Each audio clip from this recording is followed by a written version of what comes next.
Ok, en esta ocasión vamos a estar hablando sobre lo que sería la arquitectura Model View Controller o comúnmente conocido como MVC. Model View Controller es un patrón de arquitectura que se utiliza para el desarrollo de software. Data de los años 70, es un modelo de arquitectura bastante antiguo y fue pensado para que se pudieran básicamente separar las responsabilidades de una aplicación y que cada una de las partes de la aplicación fuera más orientada a una especie de microservicio. Se entiende de que Model View Controller en un principio estaba pensado para un concepto más de desktop, más de acciones particulares. Sin embargo, por sus características fue adoptado mucho para lo que es el desarrollo web. En principio, esta es la arquitectura básica del MVC, donde las vistas se comportan en dependencia del estado del modelo y el controlador es el encargado de actualizar y gestionar estos estados. Sin embargo, para la web se ha hecho una adecuación. La mayoría de los controladores de web se comportan de una manera un poco distinta. Por ejemplo, para la parte de web tenemos que el modelo se comporta normalmente de una forma diferente, donde la vista hace las peticiones al controlador, el controlador en base a la lógica de la aplicación va y actualiza el modelo o toma datos del modelo, el modelo responde hacia el controlador y el controlador responde hacia la vista. Entonces, al final, dentro de la arquitectura web, el modelo MVC se comporta más como una cadena de procesos y el controlador es el encargado de ser el intermediario entre el modelo y la vista.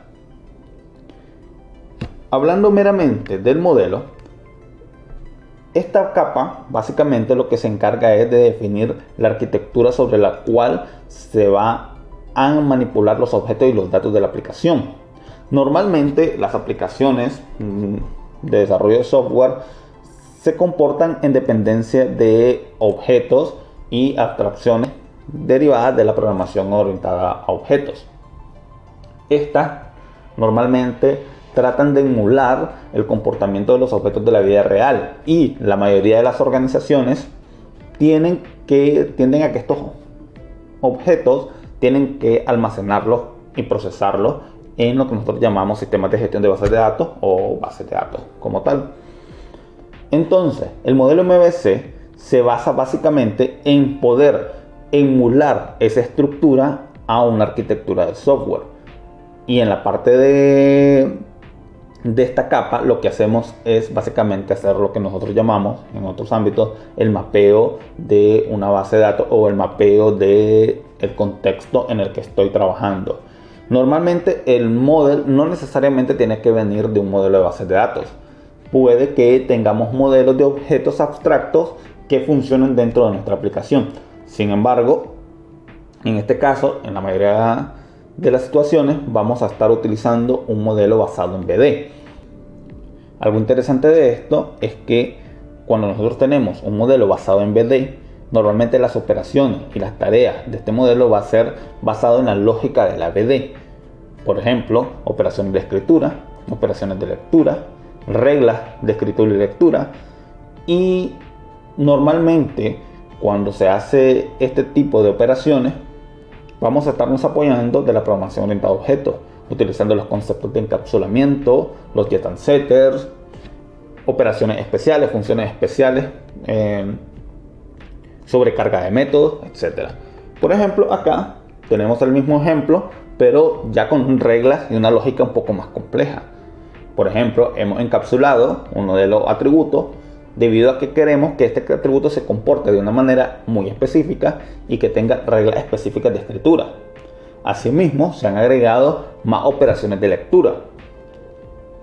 Estas operaciones normalmente van a estar definidas en base a los requerimientos de la aplicación. Y vamos a tener operaciones de lectura especializadas en alguna característica en particular del objeto. Si vemos este mismo código, pero esta vez utilizando el lenguaje PHP, vamos a notar que podemos emular básicamente las mismas características, donde tenemos un modelo especificado con operaciones básicas y luego un modelo más estructurado con jet and setters y lo que nosotros llamamos como funciones especializadas. Por otro lado, el controlador es el que se encarga de la lógica del negocio. La lógica del modelo es un poco distinta a la lógica del negocio. Por ejemplo, cuáles son las operaciones que se hacen para poder llegar al estado de un objeto en particular. Supongamos que uno de los objetos que estamos creando es, por ejemplo, un objeto armado en piezas, un vehículo, una bicicleta. Entonces, normalmente las empresas que se encargan de la construcción de estos objetos no compran vehículos y bicicletas. Lo que compran son materiales, materia prima, piezas. Y posiblemente para que el objeto vehículo pueda ser construido, vamos a necesitar pasar por un proceso de ensamblaje. Esa lógica de ensamblaje, que es la lógica básicamente del negocio antes de que el objeto llegue a su estado final, es la que nosotros vamos a plasmar en lo que sería nuestro controlador. Por ejemplo, nuevamente vemos un código en C# y acá tenemos un método que toma la lista de las películas que están en el modelo Movies. O sea, nosotros tenemos el objeto Movies y podemos obtener una lista de esas movies. A primera vista parece que estamos sobrecargando de funciones innecesarias a la aplicación, porque ya tenemos una función de seleccionar movies en el modelo. Podríamos simplemente desde la vista acceder al modelo, tomar las movies y retornarlas. Sin embargo, el modelo solo se va a encargar de la parte básica de la selección de las movies, no de la lógica de cómo estas movies son traídas. Por ello, supongamos que este controlador, el Movie Controller, está a cargo de una vista y esa vista va a tener algunas operaciones específicas para poder cargar los datos. Entonces, en el siguiente ejemplo podemos ver cómo el método getMyMovies va a tomar la lista de las películas, pero basado en algunos criterios. Por ejemplo, no va a traer solo una lista de películas, va a traer varias listas de películas. Estas listas de películas las va a ensamblar, va a seleccionarlas, a filtrarlas por algún método de selección. En este caso estamos ejecutando LinQ. Y luego de esto va a ensamblarlas a un objeto complejo que está compuesto de diferentes listas de películas, y eso es lo que me va a retornar a la vista. Por lo tanto, la lógica se vuelve un poco más compleja, pero es lógica no de objetos, no es la lógica del modelo, sino que es la lógica de la aplicación como tal, de cómo se cargan las vistas.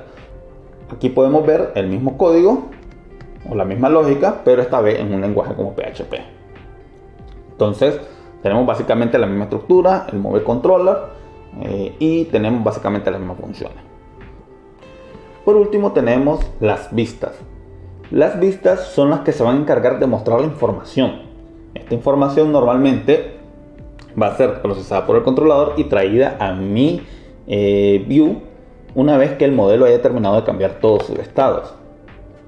En esta particular vamos a tener una gran gama de tecnologías que nos van a permitir procesar nuestras vistas. Por ejemplo, se puede utilizar React, se puede utilizar Angular, se puede utilizar Vue, que son los más comunes en la parte de frameworks de JavaScript.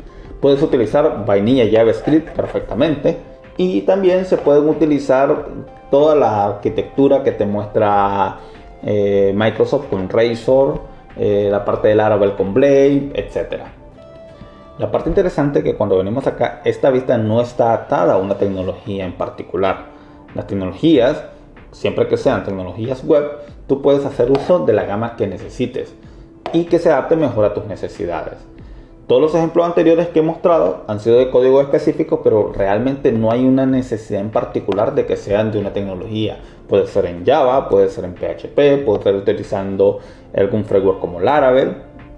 En particular, puedes utilizar cualquier tecnología web que te permite una estructuración básica. Solo necesitas tener la segmentación entre lo que serían los modelos, los controladores y las vistas. En este caso estoy utilizando Vanilla.js. por medio de la construcción de la función render.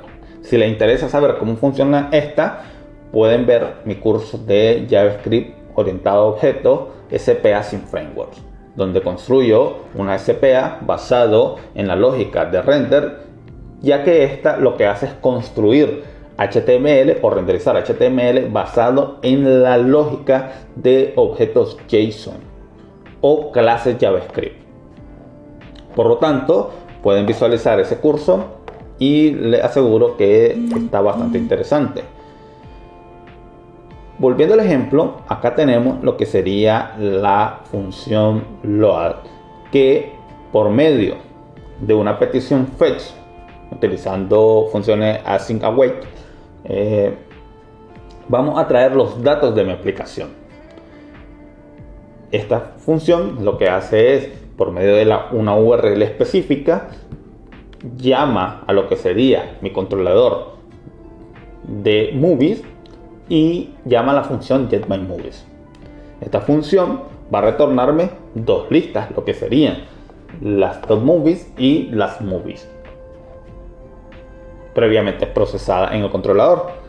Y por cada objeto traído en una de estas listas vamos a crear lo que sería algo similar a un espacio para ver los detalles.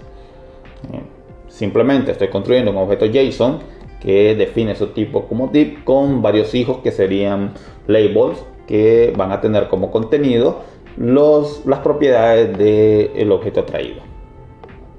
Asimismo hago con cada uno de los objects y simplemente referencio a lo que serían los ID de los div, los movies y las movies, y lo que hago es renderizarle el div que acabo de construir o la variable div que acabo de construir. Los métodos en los que la vista se puede comunicar con el controlador son diversos y dependen mucho de las tecnologías. Por ejemplo, frameworks como MVC 5 y 6 de Microsoft utilizan una función router que es bastante sencilla y te la provee la misma plantilla de la aplicación. Sin embargo, frameworks como Laravel tienen un enrutamiento utilizando un archivo llamado web.php, donde registras toda la ruta y simplemente invocas el nombre de la ruta y la ruta está enlazada a una función específica. Si no estás utilizando ningún framework, puedes perfectamente simplemente hacer uso de la URL específica del archivo. Sin embargo, en el caso de C#, yo no recomiendo hacer esto porque IS Server evita de que haya conexiones directas a archivos.cs. Entonces, lo mejor es utilizar el enrutador. Y ya que el enrutador es bien simple, es una función de pocas líneas de código y el mismo C# se encarga de ejecutarla, pues es bastante fácil. Si no quieres utilizar el enrutador, siempre puedes crear archivos ASP y que estos archivos ASP ejecuten funciones estáticas específicas que tienen como web methods. Es bien simple, no es muy complicado y se puede hacer sin necesidad de utilizar ninguna arquitectura de MVC ni tampoco web API de .NET.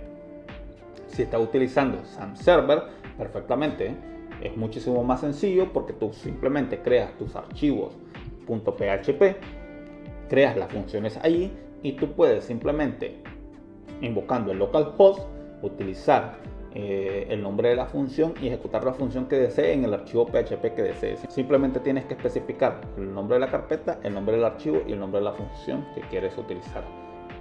Para más profundidad sobre este tema, vuelvo a recomendar el curso de JavaScript orientado a objetos SPA sin framework, específicamente la parte de Dynamic Forms. Algo que debemos destacar es que MVC no es un framework. Muchas veces tenemos la costumbre de entender de que MVC se aplica a un framework en particular, y es que si tú buscas información en la internet sobre el modelo vista controlador, aparte de los conceptos, muy poco te encuentras tecnología o construcciones de proyectos en MVC que no estén basados en la lógica de un framework. Los frameworks tienen la característica de que se toman ciertas libertades con respecto al patrón, y esto en parte es bueno porque significa que es un patrón flexible que se adapta muy fácilmente a las necesidades de los desarrolladores y a las a los equipos de trabajo que han desarrollado todos estos marcos de framework. Sin embargo, se pierde un poco la esencia de lo que es comprender en sí qué es el patrón como tal. Por ello, este video está orientado a explicar primeramente qué es el patrón, cómo está articulado, y que luego tú, con cualquier lenguaje, ya sea que vayas a utilizar o no un framework, puedas trabajar con este patrón de arquitectura de forma correcta y fluida. Espero que este video haya sido de mucha utilidad y muchas gracias. Hasta la próxima.